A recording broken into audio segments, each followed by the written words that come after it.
All right, we're going to start. All right, so where's my notes here? That's not what I want.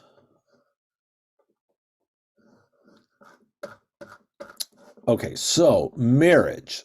Let's talk about marriage in the Jewish context. Um,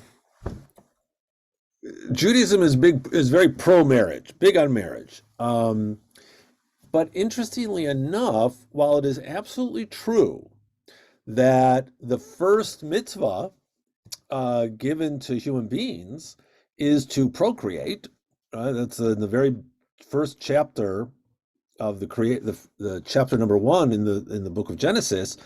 God created the human person in his own image. In the image of God, God created him.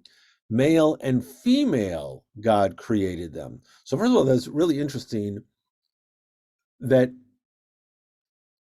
already at the creation, the chapter 1 creation story, which is not the creation story of Adam and Eve. It's a creation story where God creates the human person, male and female at the same time.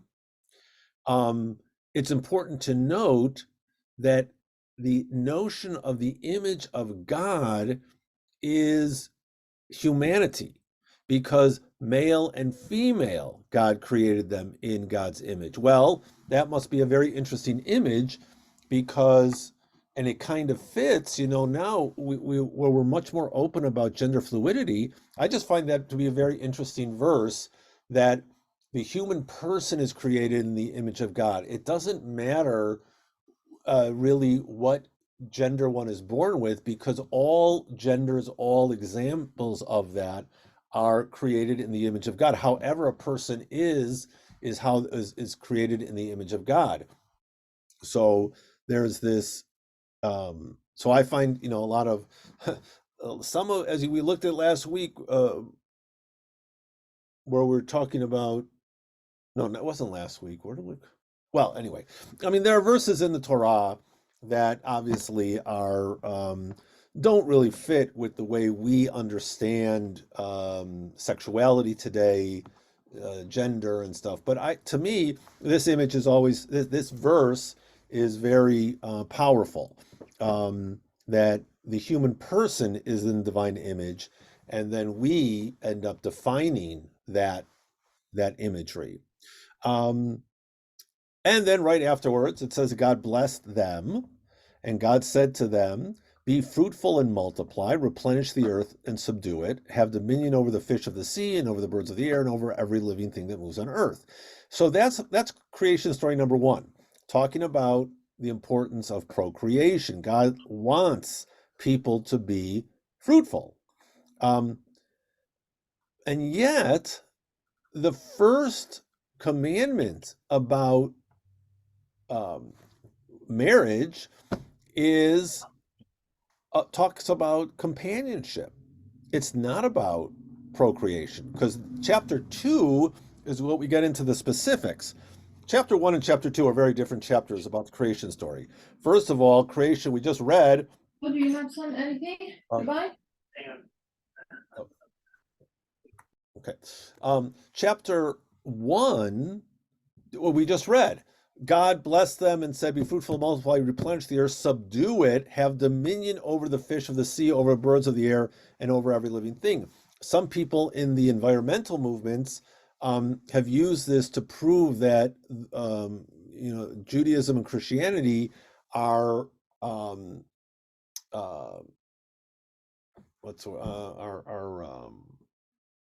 problematic when it comes to the environment, because see, it says right there you can have dominion over these animals. You're as if giving permission to exploit. However, chapter 2 is very different. Chapter 2 tells a very different version of creation, in which nothing happens because the human hasn't been created yet. See, in chapter 1, everything's created and the human beings show up at the end.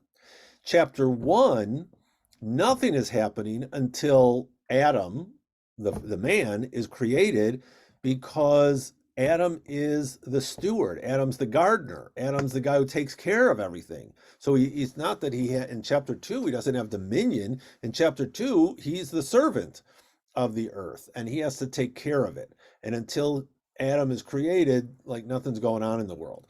In that case, in that story, that's where you get the whole dichotomy of the genders. You have the man created first. Out of the man is created the woman, and why does God create him? Here's the verse in chapter 2. The Lord God said, "It's not good for the man Adam to be alone. I will make a help to match him." It's a tough to translate the Hebrew there. The Hebrew is ezer kenegdo. I always use this in marriage ceremonies because an ezer kenegdo is a combination of two words. Ezer is a helper, but a kenegdo is to stand against, almost like an adversary. So the image here of a true partner is somebody who is supportive, but who also can stand up and say, you know what, you're not doing the right thing. You're not being the best person you can be. And you have to have that, both that support and that ability to, maybe rebuke is too strong a word, but to criticize. So that's what an ezer kenegdo is. So it's this. So that's what God's saying. I need to make something for Adam because at this point, at this point, all the other animals have been created.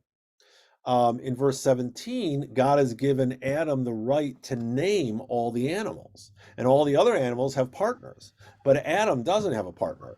And if you're not offended by how should I say, raucous or blue comedy, if you listen to the Jewish comic Avi Sharir, in his special called Jew, he has a whole take on this, which is funny, especially because it's based on an actual midrash that Adam was partnering with the other animals, and God was like, "This is not working out. This is not a good thing." So God creates this ezer kenegdo.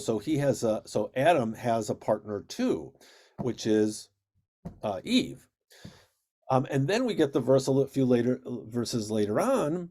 Therefore shall a man leave his father and mother and shall cleave to his wife, and they shall be one flesh.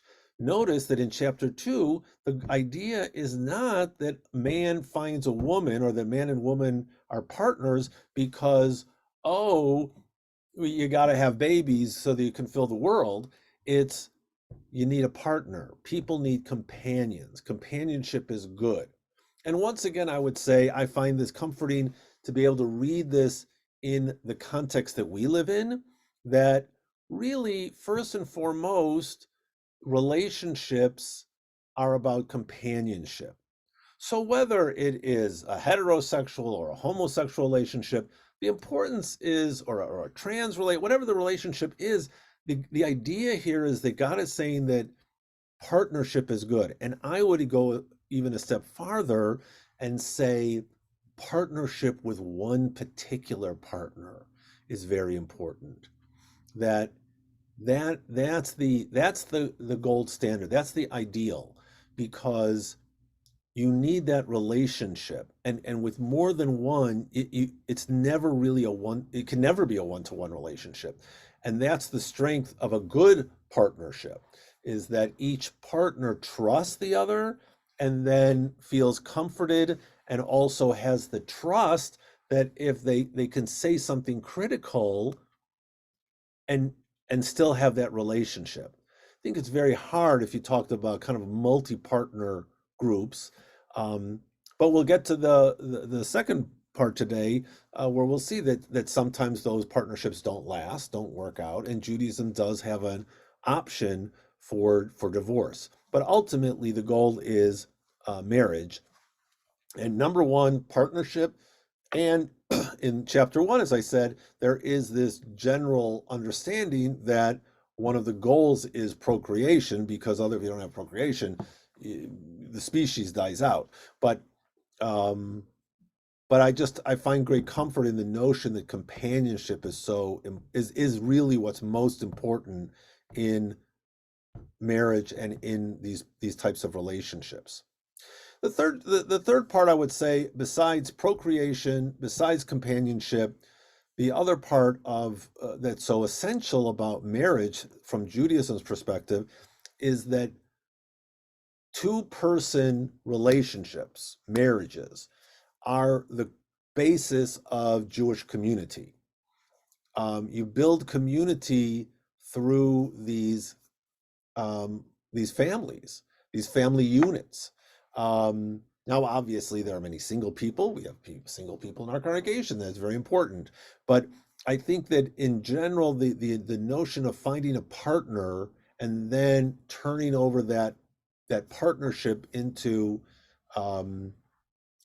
helping to build a community is very, very crucial. At least traditionally, for Jewish communities, that is really how you build a thriving Jewish community through these partnerships, through these marriages. I was going to say something about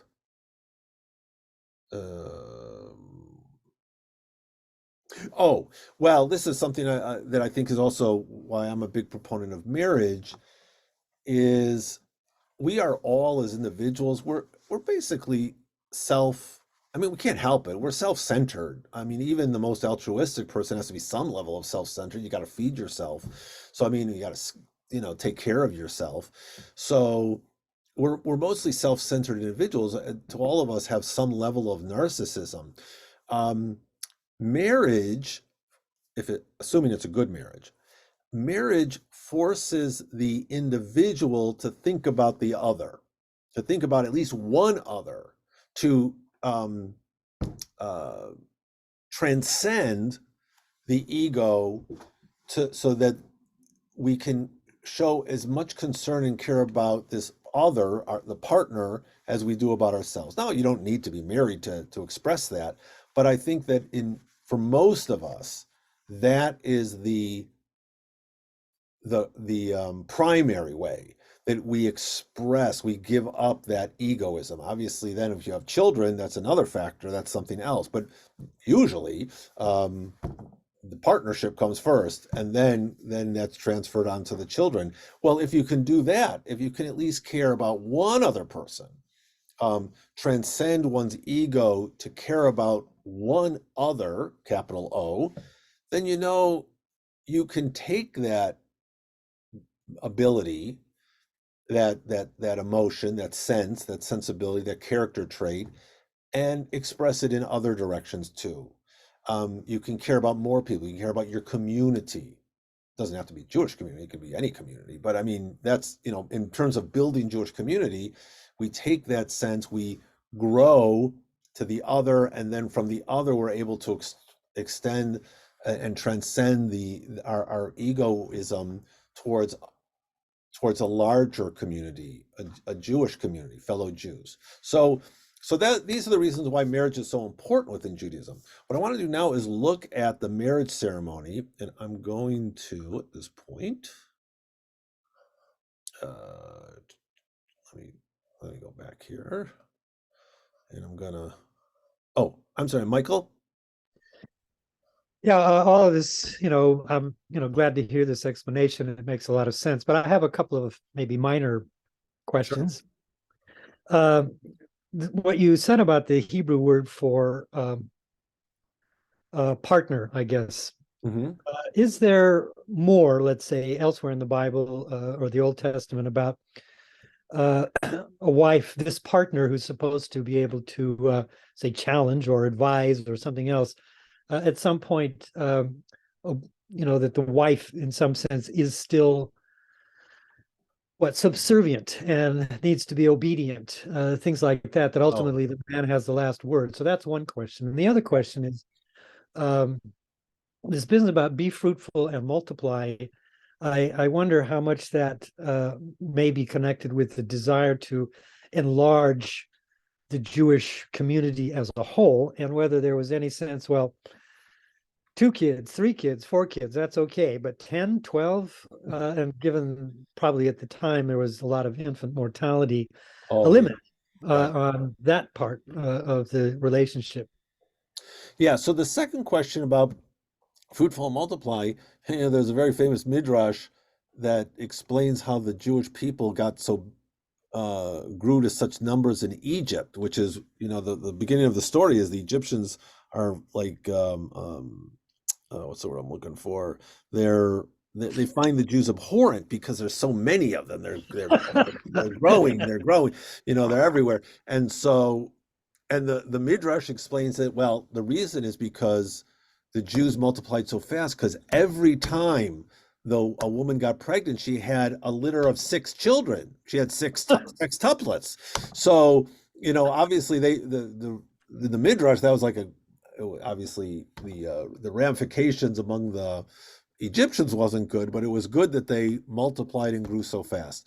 No, I don't think there's any um, uh, there isn't a negative sense of having so many children, but I think you're absolutely right. The reason why, in general, Judaism did not, well, all Catholics neither believed in any kind of birth control, is um, because child death was so prominent, was so prevalent. You'd have the wife would have 10, 11 pregnancies and 3 would survive, So Yeah. now today, with maternal health, of course, in Indiana, it's that great, but it's better than it was, and obviously for certain segments of the population, it's much better. And so it's not so hard for women to have 10, 12 children. I know that I'm not an OB, I'm not an obstetrician. I can't tell you if that's extremely unhealthy for the woman. Um, but it is true that in sociologically, there's a factor with lots of children. Remember, this is a culture that is this goes to the first question. So we don't have this sense that like the wife has to be obedient to the husband, but there's definitely a hierarchy where men are on the top level and women the wife is secondary. Now, they won't like you talk to Orthodox Jews, they won't say that.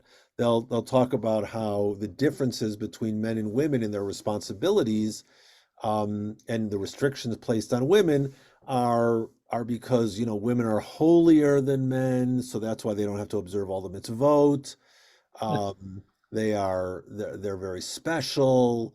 They have the holiest job of raising the children, and the man is lesser because he has to go out to the to the marketplace and make a living. They'll come up with stuff.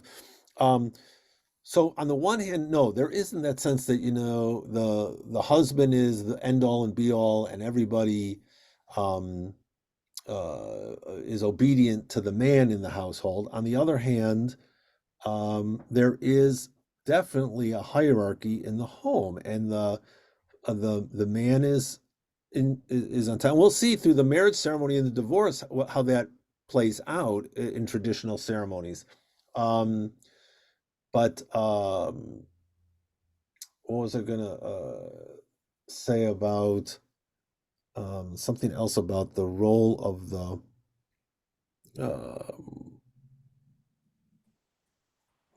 oh, I mean, but again, I think it's a sociological issue, a cultural issue in, like, for example, in ultra Orthodox homes. I mean, my kids went to the day school here, and not only, I mean, our family knew that the Judaism they were teaching wasn't our Judaism, but there are Orthodox Jews who have sent their kids to the day school and finally left town or pulled them out because the message that their daughters get is the goal of a Jewish woman is to be a wife in order to allow her husband to be a Torah scholar.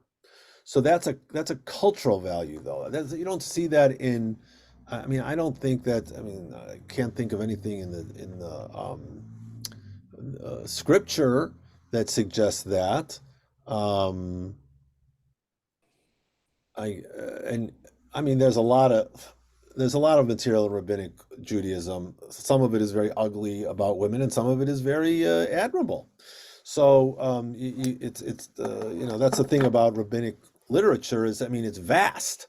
So you have all types of opinions. Jim? I was going to say, and I don't know if you referred to this already and what value it holds, but at least in ancient times, and I use that term advisedly, presumably men had the right to to have more than one wife. Yes, yes.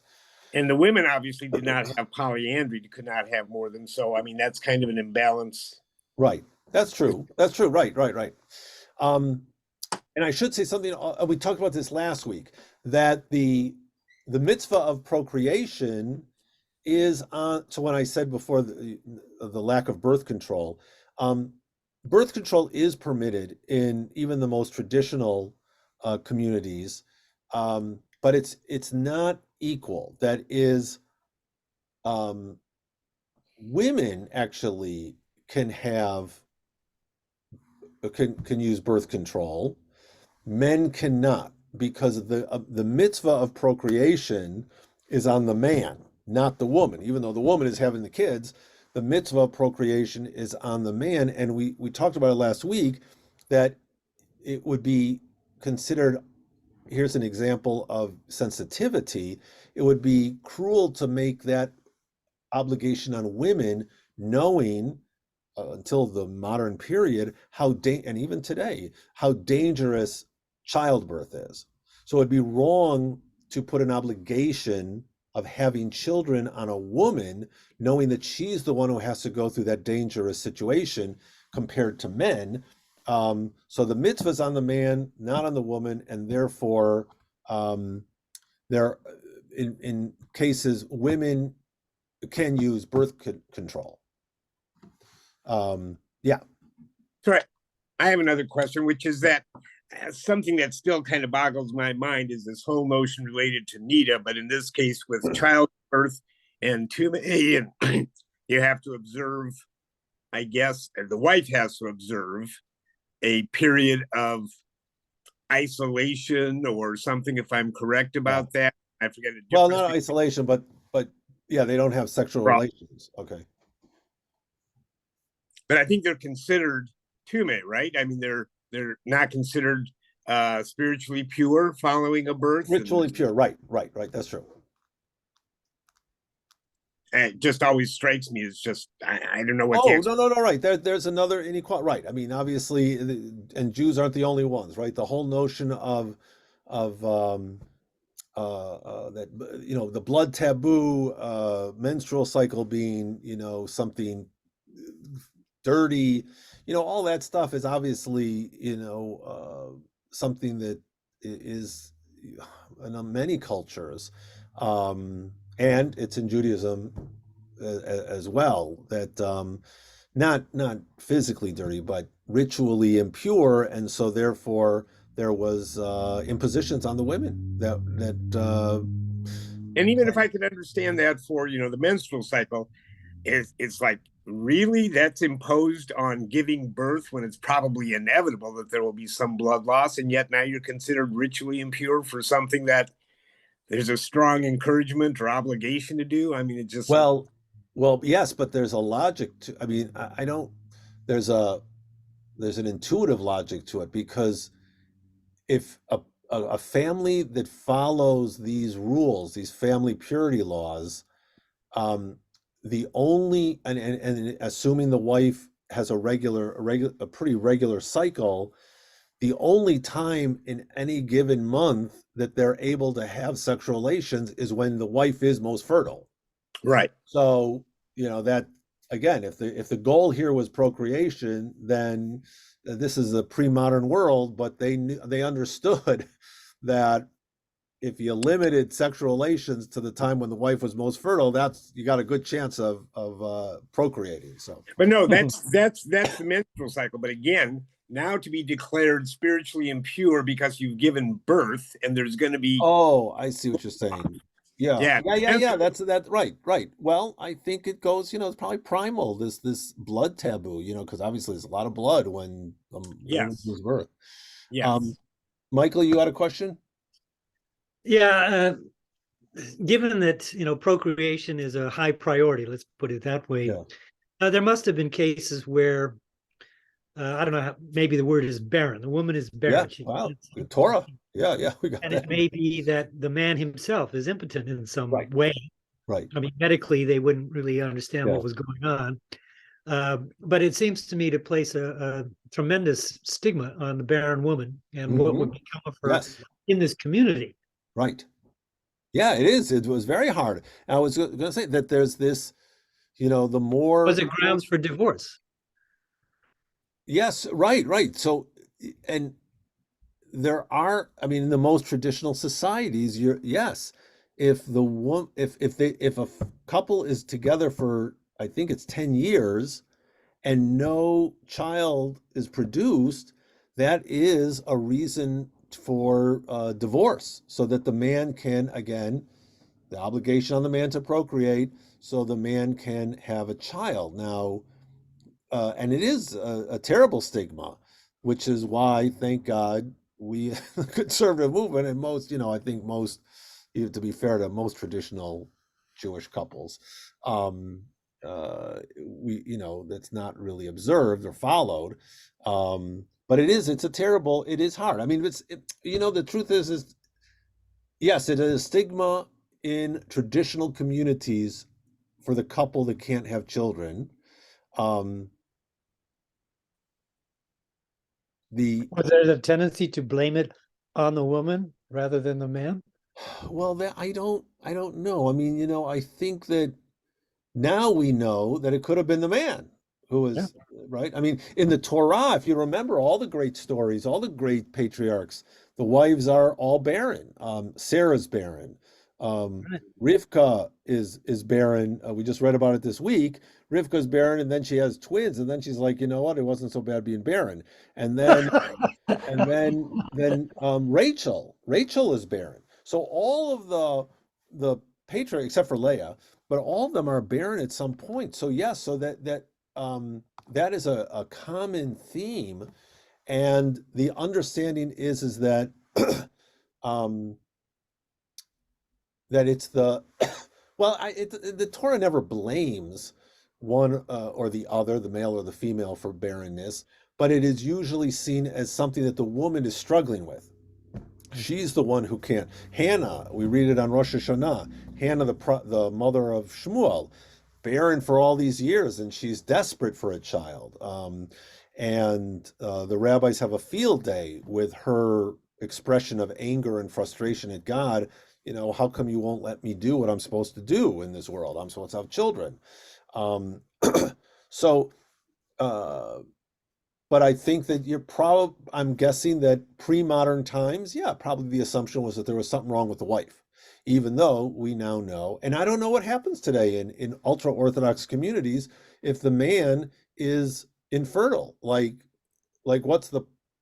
does the wife get to go marry somebody else? I don't know. I don't know if that's permitted, But anyway, so let's talk about the marriage ceremony, because I think there's it's valuable here. Here's all the parts. I'm showing you the screen, the various parts of a Jewish wedding ceremony. And people love Jewish weddings because they really are very meaningful and very joyous, at least in traditional ceremonies. Well, two words here. There's two parts to the wedding ceremony. Once upon a time, there were two distinct parts. There was Erusin, which was the betrothal, which was Kiddushin is it's also referred to as Kiddushin. Kiddush means holy. And so this was really the most significant element. This is really what tied the couple together. And then there was Nisuin, and they took place sometimes a year apart, maybe sometimes even more than a year, because Kiddushin, this betrothal, the couple didn't necessarily live with each other at this time. Usually this was done with teenagers, would engage in betrothal, And so since they weren't ready, the young man wasn't ready to make a living, the woman may have been very, very young, 13, 14 years old, not ready to be married. So they would have this Kedushin ceremony, but it would legally, they would be tied to each other, meaning that if they broke the betrothal, there would have to be a divorce. There'd have to be a divorce document to break the relationship, even though they had never lived with each other. Nisuin was the ceremony that kind of concluded this relationship, this process, and then the couple would live together at that point. The reason why we do both of them at the same time now is in the Middle Ages during the Crusades. It was because of the tragedy of the Crusades, in which many young men would be murdered, kidnapped, and thrown into slavery, kidnapped, disappeared, and never found again. If they were engaged, again, if they had the kiddushin, if they were a mikudash with a young woman, she needed a divorce to break this relationship. But if you don't know where the husband is, because you can't verify that he's been killed, you don't know if he's ever coming back. These young women who had never engaged, I mean, they had never really completed their marriage. They were now wandering, and the term became agunot, which is a term that has modern resonance today. Aguna means to be chained. They were chained to this person who they couldn't find. And here they were 13 years old and to be a widow forever. Because again, there was no divorce, and you didn't know if the guy was still around. Maybe he would come back. So this was a horrible, horrible crisis in the Jewish world. To solve it somewhat, because obviously you couldn't stop crusades, the authorities at that time combined the two ceremonies into one.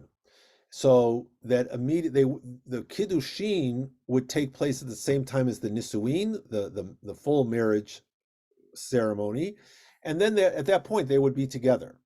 So there was no separation of several years, and they would immediately be able to cohabit.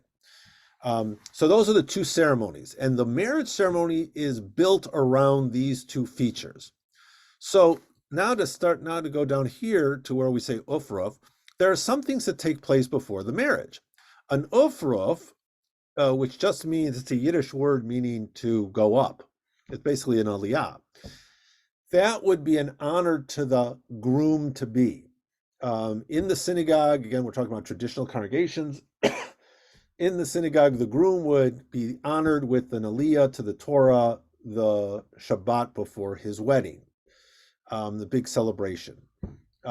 Today, we maintain that, although we give both the man and the woman the honor. But decken, another Yiddish word, means to veil. And this happens right before the wedding ceremony begins. The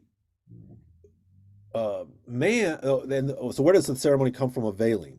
So originally, or the custom may have originated with the story of Isaac and Rivka. Isaac is waiting for his bride to come back from the east. Eliezer, the servant, is bringing the bride, and she's getting close to meeting Isaac, and she sees him in the field, and Eliezer, the servant, says, "Oh, there's the man you're going to marry." And the Torah tells us that she veiled herself at that point. Obviously, this in the Torah, it seems like it's a sign of modesty. And so we continue that custom today. Well, I'm not sure that's the origin of it, but if that was the origin of it, she does it for modesty's sake. But today we have this veiling ceremony beforehand. I think it's really special because the way it's done today is the groom enters, well, at the wedding ceremony, before the wedding starts, the groom is in one space, the bride is in another space, and they're each having their attendants, celebrate them. So, again, in a very traditional wedding, the groom might be giving a talk, Devar Torah. The bride is being attended. All the people are coming and wishing her well, and then the groom is danced into the room where the bride is. Again, traditionally, the bride and the groom don't see each other before the wedding. So, like Lizzie and I were separated for several days. Some people do it for a week, but you don't. So it's the first time you've seen your intended after this period of separation. And then there's a ceremony that's recited. We recite the verses, actually, that Rivka's family sent her off with, that may she be fruitful, basically fruitful and multiply over and be the mother of generations. Also the priestly blessing is recited at that point. And then the groom veils the bride. So at this point, the bride hasn't been veiled. The groom veils the bride at this point. I like this very much because I find it symbolic. Before the wedding takes place, the two individuals are two separate individuals. The last person that each one sees symbolically at this moment of Badekin is each other. So they exit this status of in their life as single people, and the last person that they each see at this stage of their life is each other. Then under the chuppah, when the groom or the bride removes the veil, the first person, again symbolically, that they see in their new status as a married couple is each other. So I like that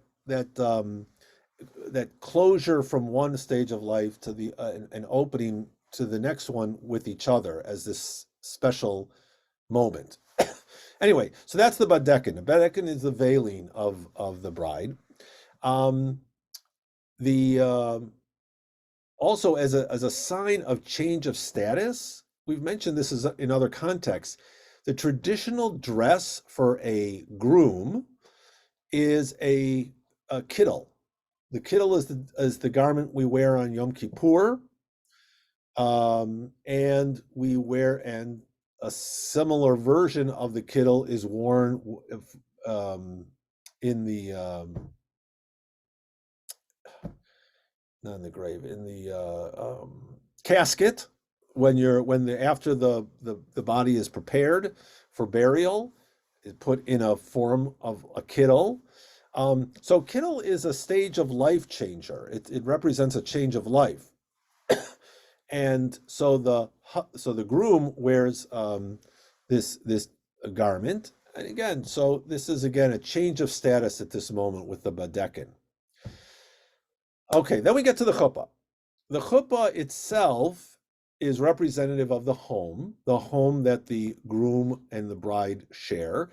Again, this goes back historically, is that the nisuin, again, the second stage of the marriage process, is when the two would live together in a home, and the chuppah represents that.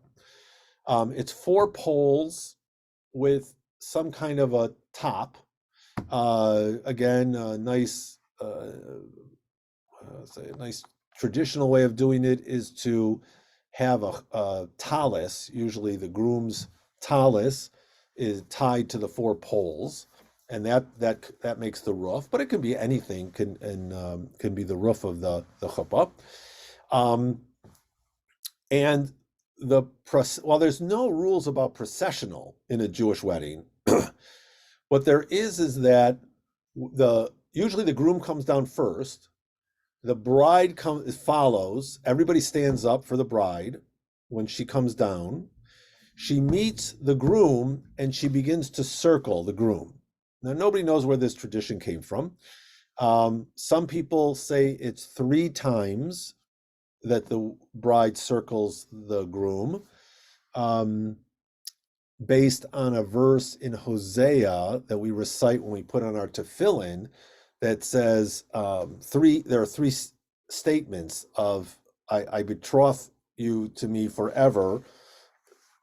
And in the context of the verse from Hosea, it's about God's relationship to the Jewish people. Here, it would be the 3 represents that relationship between the bride and the groom, this betrothing forever. Some people say it's 7 circlings. That might have to do with once upon a time there were thought to be 7 heavens, and so it's kind of like the bride is bringing the groom into her orbit.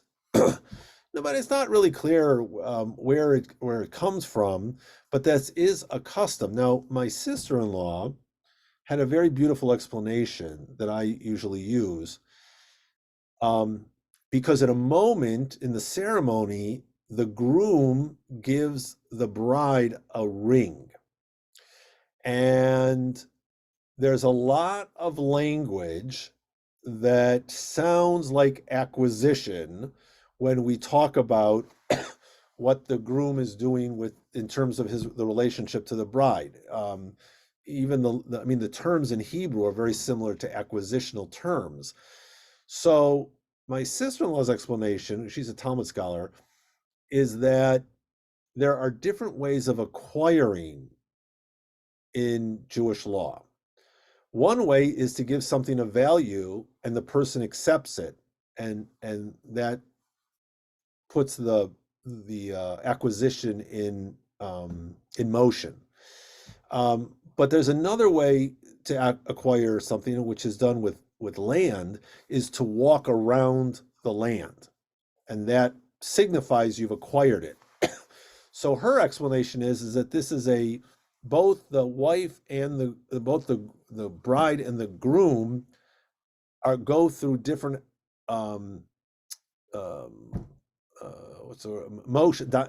dynamic acts that in a sense acquire the other for themselves. So the bride does it during the circling, and the groom does it by giving the bride something of value and her acceptance of it. Again, it's not that he's acquiring the woman as a wife, but he's creating a relationship through her acceptance of this valuable item, which traditionally today we do it through a ring. Okay, so that's the chuppah and the circling. We get under the chuppah, and the very first thing we do is we recite these blessings of kiddushin. That's the first stage of the marriage. And what it does is, let's see, I think I've got the language here. I'll translate. So it's done over a cup of wine. There are 2 cups of wine used in the marriage ceremony. First one is for this set of blessings. And we say the blessing over wine, Borei Pri Hagafen. And then we say a second blessing. Asher kitshanu b'mitzvotav, who sanctified us with the mitzvot, tzivanu al ha'arayot, and commanded us regarding laws of sexual propriety or impropriety, who were allowed to have relations with and who were not allowed to have relationship. Ve'asar lanu et ha'arusot, who's forbidden us people who are betrothed, who are connected to others, Vehitir lanu et nisuot, and who's permitted to us those who are who we can marry, these individuals who are allowed to be married to, al yedei chuppah v'kedushin, through the act of chuppah, that's this canopy, and kiddushin, and sanctification. Baruch atah Hashem mikadesh amo Yisrael. Praise is the one who sanctifies his people Israel through the acts of chuppah and kiddushin, basically the marriage act. what it's doing is it's setting apart the couple from everybody else. Basically, we're putting boundaries around this relationship. It's kind of interesting because the chuppah is always open. It's the four poles and then it's got a roof, but it's not supposed to have complete walls around it because it's symbolic that the home of this couple should be open to the outside world. But at the same time, we're putting a boundary around them through these blessings to isolate them from any other relationship. It's their relationship is sacred to each other. So that's the very first thing we do, and at that point, technically, the couple is married. That's the core marriage blessing. At this point, we now read the ketubah. The ketubah it's not exactly a marriage document, although it is a document that is used in order to create a marriage. But there are other things that are called the marriage documents. Today, we just use the ring. But once upon a time, you could actually write a marriage document, which would create the marriage. The ketubah basically sets up the responsibilities. This is a traditional ketubah. The rights, the protections that the man is setting up for the woman. In traditional Jewish law, in ancient world, wives did not inherit from their husbands. The inheritance went from the husband, or anything that the husband had, it would go to the children. So what happens if the husband dies or there's a divorce? How is the wife supposed to be protected? This is a society where there isn't equality between men and women. Women are basically under the protection of their father or their husband. So we don't really have examples, or maybe there were some, but in general, women were not independent in this ancient world. So the ketubah, which is, again, a document 2,000 years old, we have ancient versions of it, which is almost read word for word what we have today as a traditional ketubah. It's also written, I should say, it's written in Aramaic. It is not in Hebrew because it was the language of the community at that time. And it was basically, again, here's the language, we talk about business deals. It's basically a contract between, or that the man is giving to the woman to protect her.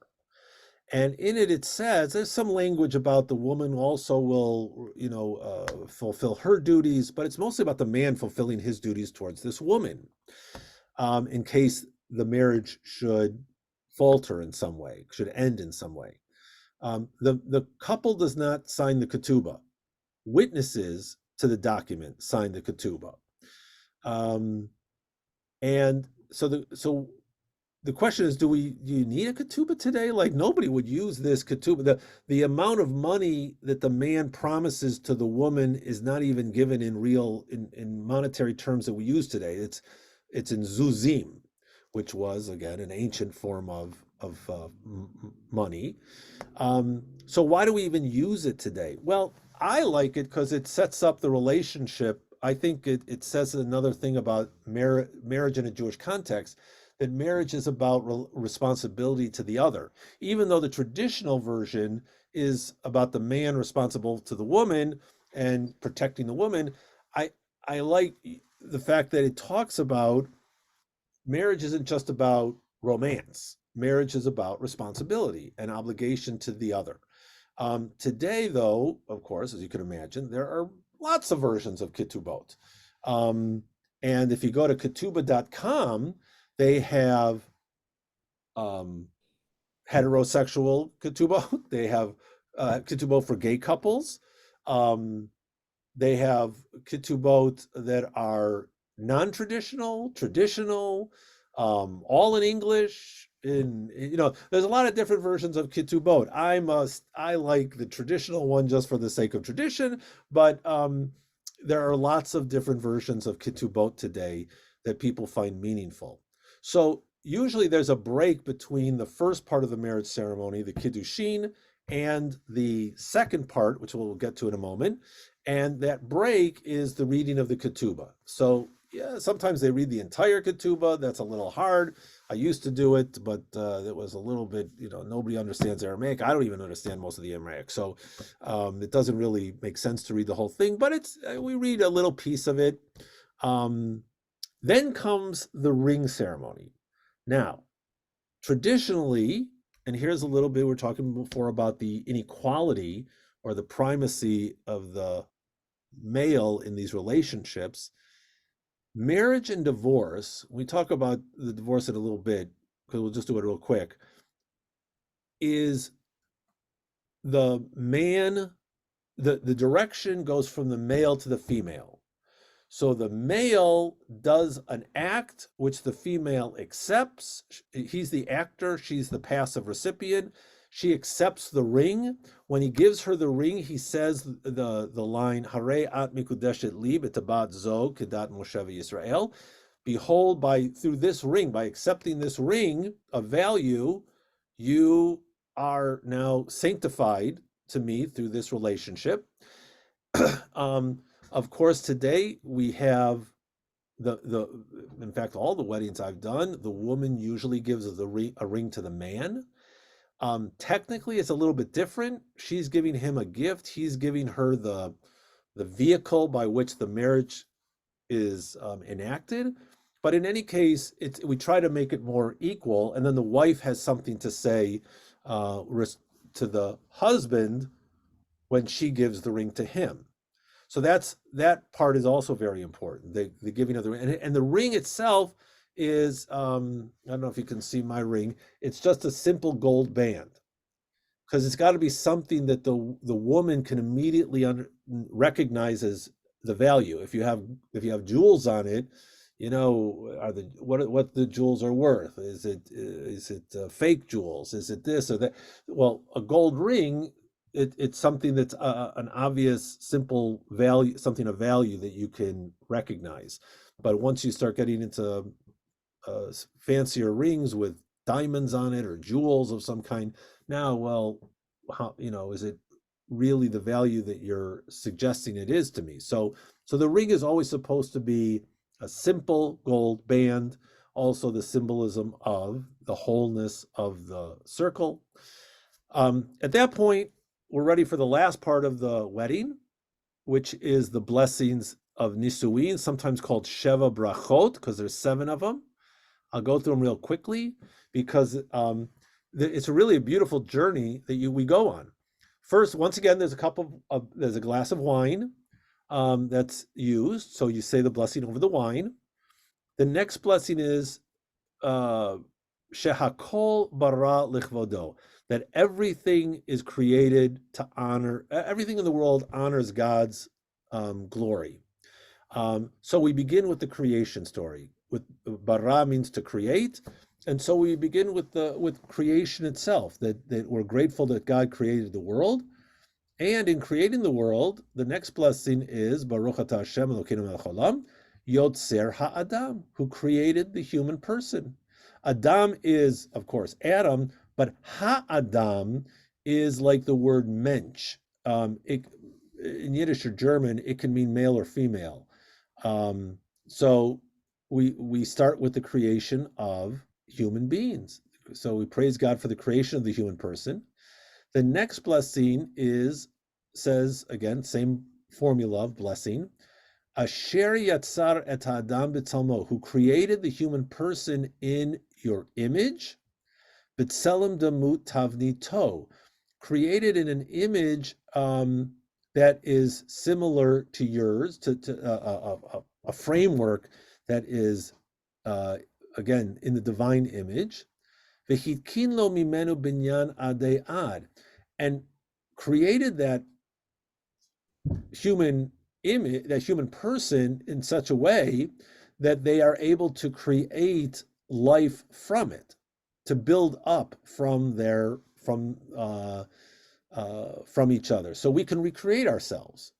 And then the blessing concludes that once again, Baruch atah Hashem Yotzer ha'adam, praise are you God who created the human person. So with these first blessings, we've got creation, praising God for creation, praising God for the creation of the human person, praising God for the ability to replicate our humanity through relationship of male and female. Next one is sos tasis v'tagel akara. This is an interesting one. All of a sudden, we start talking about barren women, but barren women who are rejoicing. Why are they rejoicing? Because because their children have returned to her in joy. Who are we? And then the conclusion is, Baruch atah Hashem, praise are you God, misamech Tzion b'vanecha, who rejoices or brings joy to Zion and her children. Oh, we're not just talking about mom and dad and kids, we're talking about the land of Israel and the hope that one day that the Jewish people will be able to return to the land. So this notion of relationship, male, female, is now seen in the gaze of the Jewish people in the land of Israel, the Jewish people and God, and having a relationship, and through that, the connection of the Jewish people to the land of Israel. Next blessing is Sameach Tisamach Re'im Ahovim. Bring joy to these beloved friends. Kisamechacha Yitzircha Began Eden Mikeden. Just like you brought joy to your creations in the Garden of Eden. And then the conclusion is, praise you God, Misameach Chatan V'Chala, who makes the Chatan, the groom, joyful with the bride. And again, so we have this imagery of creation, Adam and Eve. Now we have the couple standing in front of us are the current Adam and Eve. They have now found themselves in that same place as the original couple. And then the final blessing is very lovely. It's praise you God, Lord or God, King of the universe, who creates joy and happiness, groom and bride. Just a bunch of synonyms for joyfulness, love and togetherness, peace and friendship. Mehera Adonai Eloheinu yishma be'arei Yehuda. May it be that someday soon, of course, remember these blessings are created when the Jewish people did not live in the land of Israel, or were not. We're living in diaspora mostly. May it be soon that we hear joyful singing and dancing in the cities of Judah. That's the land of Israel, in Jerusalem. The sound of joy and happiness, the sound of the groom and the bride rejoicing, the sound of dancing under the chuppah, and people singing at wedding feasts. Praise are you who makes the groom rejoice with the bride. And that's the conclusion. So a little bit different than the previous one. Previous one recognizes the two as individuals.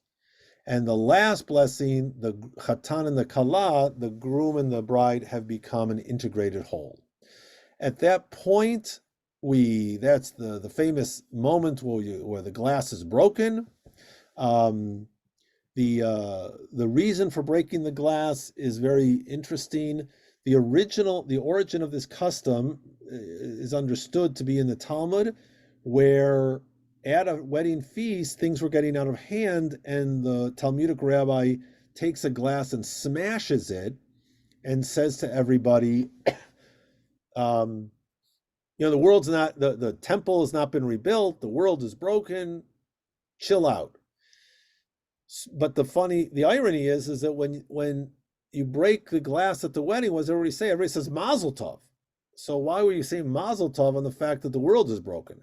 So my explanation is always that the act of marriage is a very courageous act because the world is broken, and that the love of the couple is that first step. It's a very brave, courageous move to say, well, we know the world's broken, but instead of quitting the world, we're going to get married, and live together and create community, and we're not going to be afraid of the brokenness of the world. So that's the wedding ceremony. You can see that it is definitely a hetero experience, but of course I haven't done one yet, but there are of course changes today for gay couples, and to change the wording, the language, because again, if we go back to the core reason for marriage is companionship. And so the language is adjusted to make sense of the relationship under the chuppah. Let me go real quickly to divorce. I want to talk about just briefly because it's a little sticky. And there are problems with divorce today. That's not what I wanted. While you're looking, Rabbi, so the emphasis is not, as we thought, for reproduction. The emphasis is for companionship with regard to marriage. I would say that. I mean, clearly, as I mentioned, the first chapter does talk about procreation. That's very important. But when they talk about the specific relationship between male and female in chapter 2, it's about companionship, that a person shouldn't be alone. So that clearly one should be together then only with one other person. Right. The idea is one other person. Now, obviously, we're going to talk right now about sometimes it doesn't work out, Right. And divorce happens. And Judaism does have a process for divorce. Again, I want to emphasize that it is unequal. The divorce has to be initiated by the man. And now, of course, in the world we live in, people get a civil divorce. In fact, I don't think most decent rabbis, doesn't matter what kind of rabbi you are, would ever grant a divorce unless the couple got a civil divorce first. That is, the get now follows the civil divorce. It can't take the place of that. So there would be a divorce, but the ritual of the Jewish get, that's what a divorce is, a get, is initiated by the man. Now it has to, once again, man is the active one, the woman has to accept. She's passive, but she has to be accepting of it. And the divorce doesn't work if she won't accept the divorce. What that mean? What are the ramifications of that? We can discuss.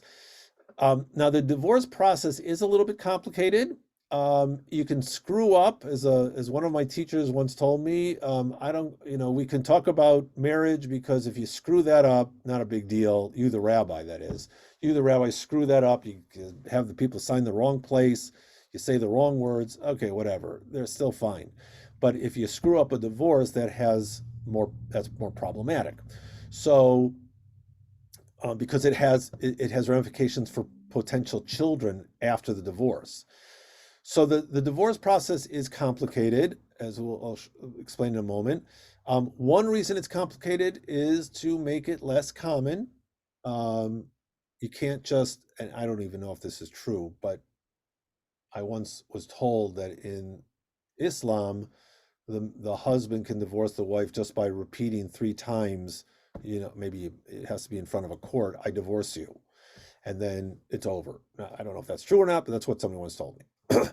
This is a lot more complicated, so it makes it a stickier issue. You got to go, what you have to do is you have to go to a rabbi, and you have to go to a sofer. The sofer is the scribe who writes the get, the divorce document. It has to be done before witnesses. The husband has to go before a rabbi and a sofer and before witnesses and declare his intention to give a divorce. The sofer then appoints a messenger who will take the divorce, the get, the document. This messenger appoints another messenger to be the deliverer of the document to the wife. So it's kind of a multi-stage process here. and then the wife has to accept it in her hands. There's a little ritual ceremony that you do. The wife holds her hands together. The messenger puts it in her hand. She has to walk a couple of steps with it to show she has accepted it and she's taking it.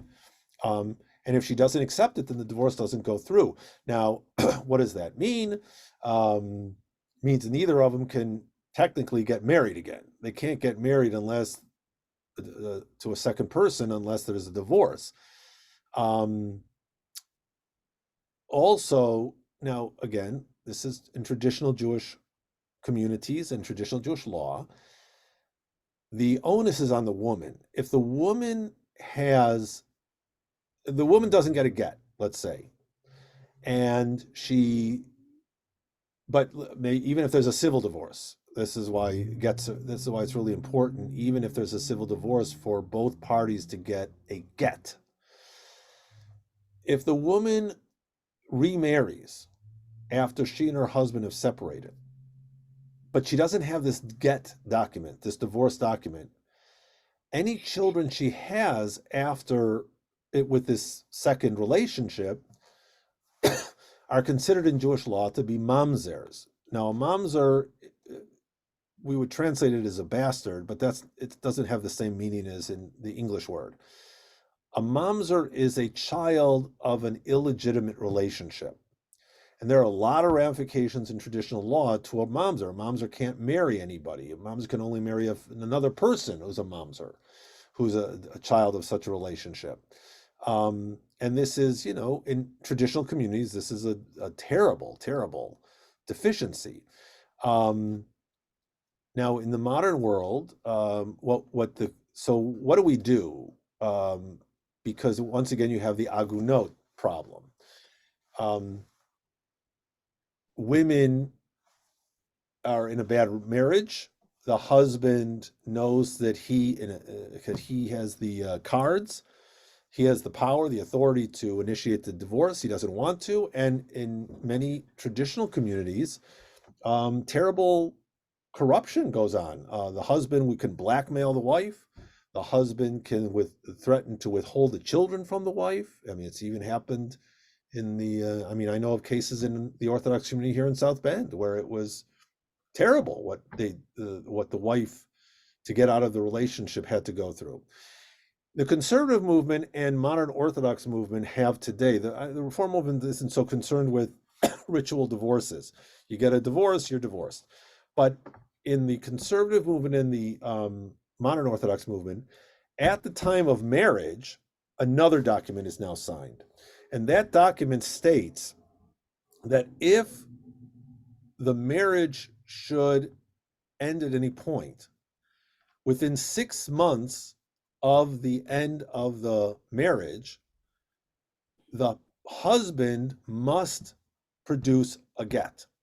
If the husband doesn't produce a get within 6 months, then the whole marriage is considered to be a fraud, and that the marriage never existed, in which case there's no need for a divorce. So it's an attempt to create some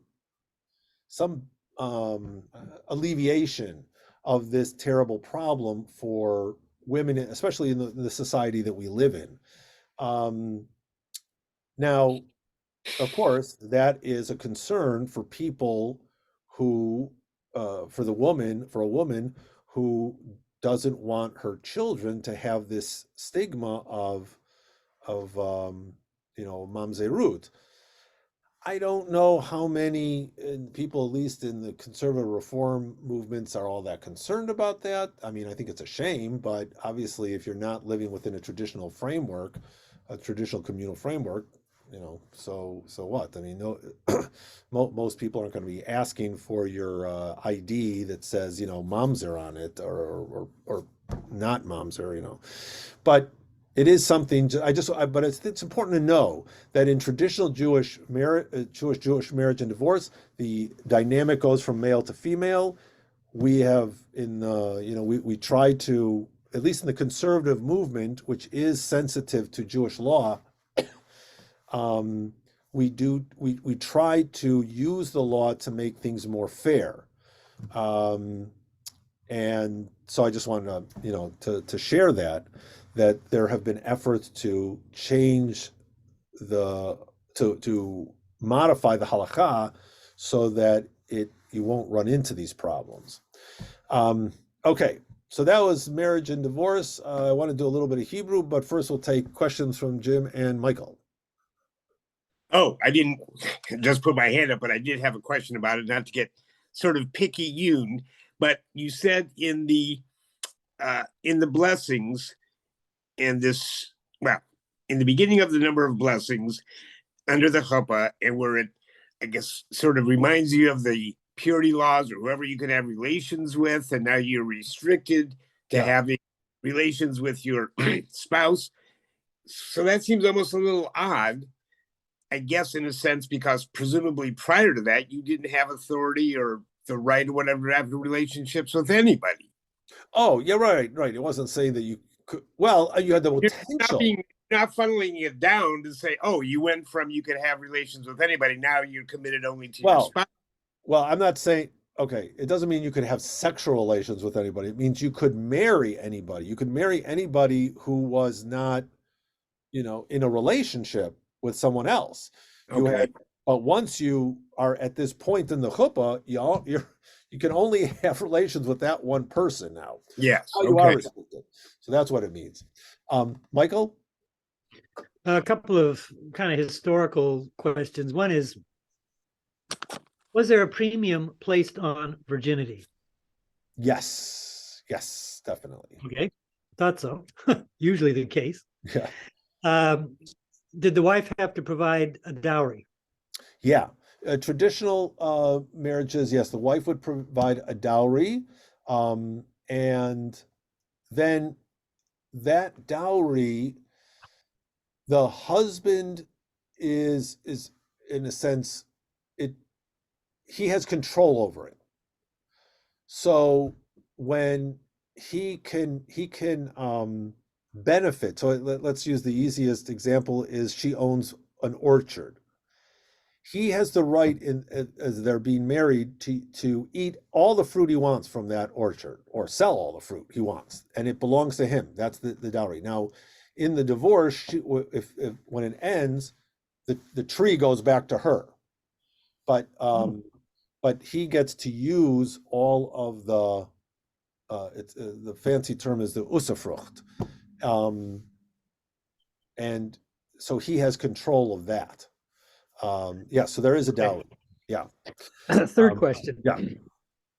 In light of the so-called incest taboo, given the relatively small size of the community, in other words, obviously you can't marry your sister if you're a man, or say your cousin if she's a girl. But beyond that, I mean, was there a line drawn that, well, she's related, but distant enough so that if you want to marry her, you can? Yes. There's a whole category of people you can't marry. Although so for example, you can't marry the wife of your father. So let's say that, you couldn't marry her. You couldn't marry the wife of your sibling or the spouse of your sibling. That was forbidden. But surprisingly, first cousins were permitted. You could marry a first cousin, because I had a great. This is your uncle's child. Your uncle's child, right? That would be your first cousin. Yeah. So that's it. Actually, that's kind of common in the ancient world. Oh, yeah. So because I had a great uncle who was married to his first cousin. So the aunt, my great aunt, my great uncle had the same grandparents. So I'm sorry, you can't marry your sibling of your deceased spouse? Right. Except for the case of levirate marriage, so that you could have a child with the childless brother who died. then you would have relations with that woman to have a child, but otherwise you couldn't marry the spouse of a sibling. So, well, my understanding is in especially the Jewish villages in Hungary and Eastern Europe and so forth, this was not only not uncommon, but almost an obligation. So in my own family's case, I think when my grandmother passed away, my grandfather was, I guess, sort of an obligation, married her, the wife's sister, who was unmarried. Right. All right, I'll check it out. Maybe I'm wrong. I'll check out. I'll find the list of forbidden marriages. I thought it was that but I'll check that out. Maybe I'm wrong about that. Thank you. Okay. So now I want to go to do a little Hebrew. Let's go to oh wait, I can't do it that way. I gotta do this. Hold on. Come on. Here, let me share a screen. Where's the Hebrew? Here we go. All right. Here we go. Tonight we've got last time we ended up with a few vowels. With a few vowels. We did these vowels that are combo vowels. The ah with the silent vowel. This is also an ah with the silent vowel, and this is an eh with the silent vowel. The only one that changes sound is this one, the little T with the silent vowel. It turns from ah to o. But the other ones, this is the straight line with the silent vowel is an ah. The three dots with the silent vowel is still eh. We also looked at the very end, the t, that it's got a toe. This is the last letter in the alphabet, makes the t sound, T. And we remember because it's got a toe. And the type of Hebrew that we're learning, they call it Sephardic, it's really Israeli pronunciation, is with or without a dot, it's always t. Ashkenazic, it's pronounced S. Ashkenazic is Eastern European dialect or pronunciation of Hebrew. So this is but for us it's going to be a T sound. Okay. And I think that's where we ended up last week. So new letters.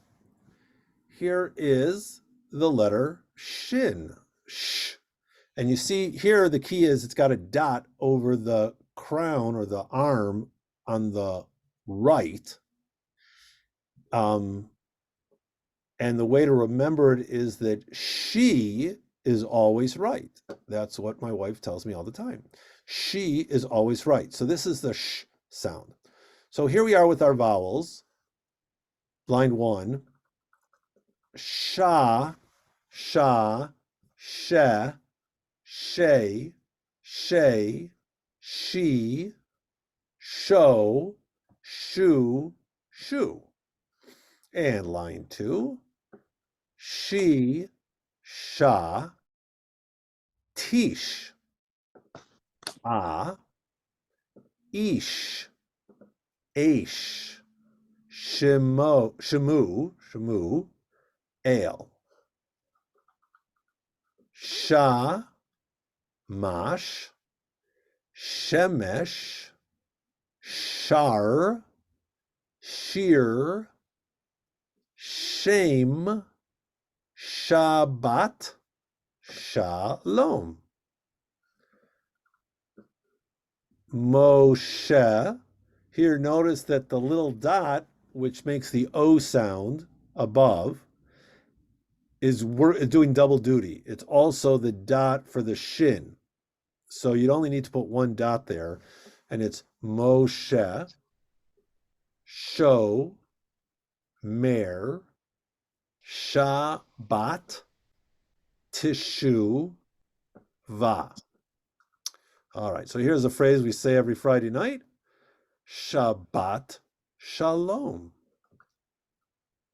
Shalomo Both these, here's the O vowel sounds. Shlomo, shar, shir. A shir is a song. So Shlomo sang a song. 7 is Shem Hashir, Shabbat Shalom. Gam Shemuel, Shar et Hashir. Gam Moshe, Shar et Hashir. And Shabbat Shalom, Shabbat Shalom. Shabbat Shalom, Abba Shali. Shabbat Shalom, Shabbat Shalom. Shabbat Shalom, Ima Shali. So here's some new words that were in that section. Shar and shir both have to do with singing. You remember I told you about roots in Hebrew. So the root here is shin yud resh. The yud drops out, but it's a 3-letter root. So if you see shar and you see shir, you know they both have to do something with singing. In this case, this is the verb, and this is the noun. Shem is name, so Shem Shali Michael. Shabbat Shalom. Shali is mine, it's possessive. Shlomo is a name, Shmuel is a name, and Moshe is a name.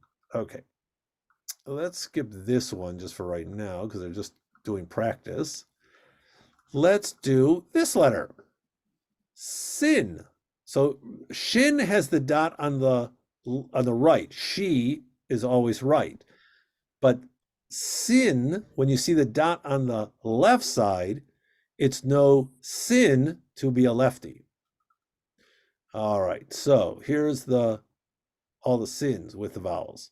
Sa, se,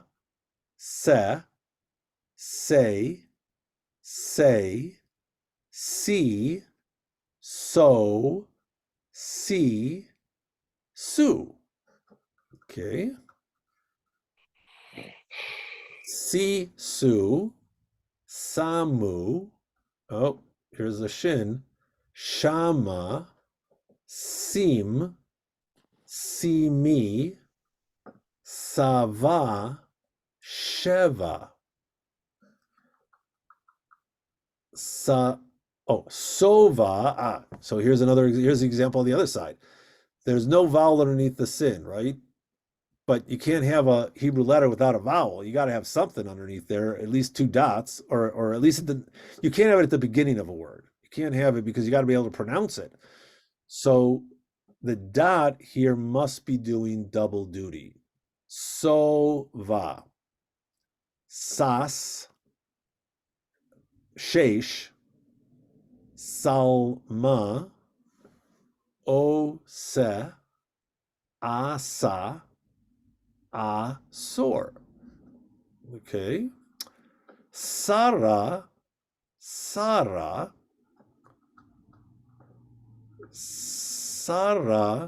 Ha'isha shel Abraham.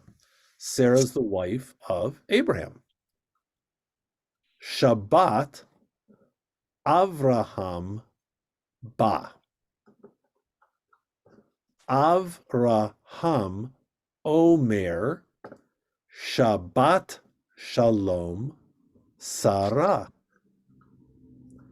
Sarah, Omeret, Shabbat Shalom, Avraham.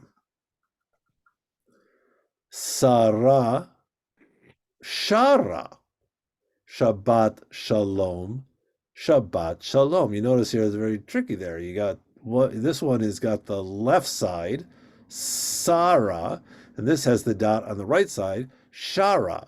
Sarah's a name, Shara is Sarah is singing.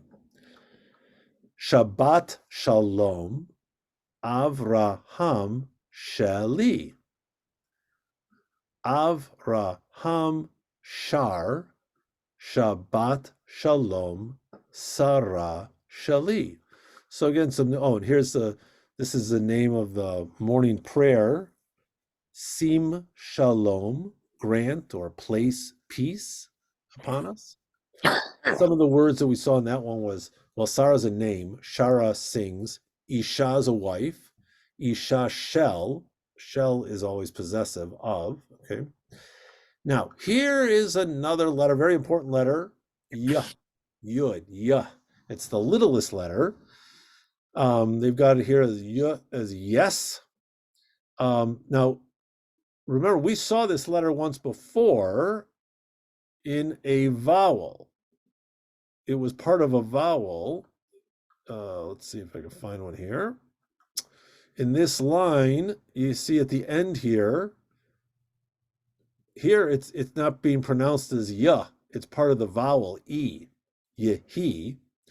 And here it's part of the vowel ah. It does change the sound a little bit.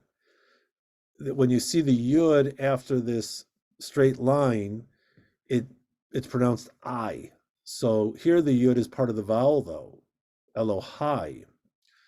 But here it's a consonant, and we pronounce it ya, ya, yeah, yay, ye, yo, yo, you, yeah. Yo, mar, yeah, led, yo, shave, Yeru, Sha, La, Yim, Yehu, Da, Haya. Ye, Ya, Yis, Ra, El.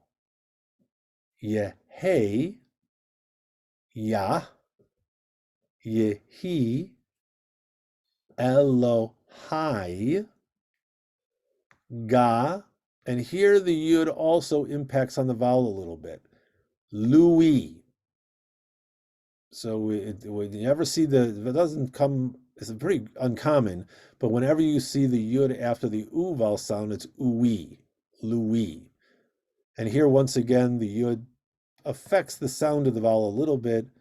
Yamai changes this a vowel to an I sound. Yamai. All right, let's go through these. Shomer Yisrael, Hayeled Yisrael, Haya Birushalayim, Yerushalayim. Hayeled Yisrael Ba La Talmud Torah.